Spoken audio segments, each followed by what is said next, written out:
সে ইয়েতে আসছিল, এই বিশ্বাস করে, যেমন সে এক ধরনের বিশ্বাসী যে চাঁদের বড়ি যেহেতু নোয়াখালীতে, তার পূর্বপুরুষ যেহেতু নোয়াখালীতে, তাহলে তো অনেক কিছু। আসসালামু আলাইকুম।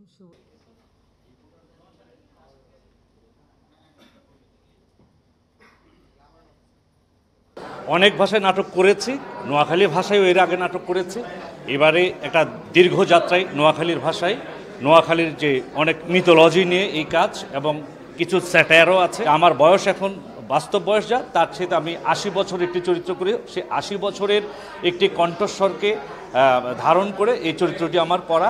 আমি আশা করি অনেক বছর পর এই সিরিয়ালটা এত ভালো কিছু হবে, যেটা যদি আল্লাহ না করুক কখনো বন্ধ হয়ে যায়, রাস্তায় দর্শক মিছিল করবে যে নোয়াখালী এক্সপ্রেস আমরা চাই।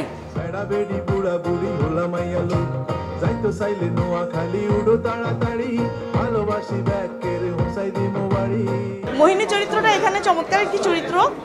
এই চরিত্রের বিভিন্ন রূপ দেখা যায়। প্রথমত আমরা এই চরিত্রটাকে একটু দুষ্ট চরিত্র হিসেবে দেখি, পরবর্তীতে দেখা যায় যে এই মহিলার আসলে এই দুষ্টামির পিছনে একটা কারণ আছে।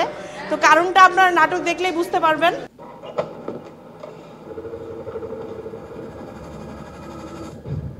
এক গ্লাস পানি লইয়াও, ফ্রিজ থেকে ঠান্ডা পানি, অবশ্যই ঠান্ডা হওয়া চাই, কলজে হুবেই গেছে। কিন্তু হু আর ইউ?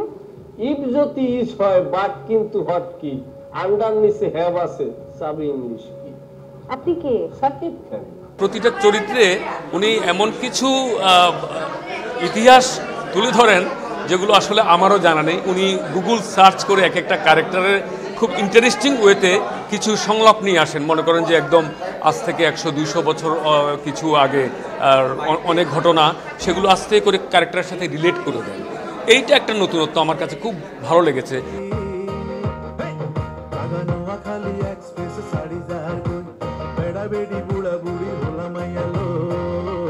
গ্রামের প্রতিটি ছেলেকে নাকে দড়ি দিয়ে ঘোরায়, এরকম একটি ক্যারেক্টার, খুবই মজার ক্যারেক্টার। আর এরকমটা না যে এই ক্যারেক্টারটি আমি কখনো করিনি, এভাবে সবসময় করা হচ্ছে রেগুলার। তো ইন্টারেস্টিং ব্যাপার হচ্ছে নোয়াখালী ভাষায় আমাকে অ্যাক্টিং করতে হচ্ছে, যেটা আমার জন্য খুবই কঠিন একটি বিষয়।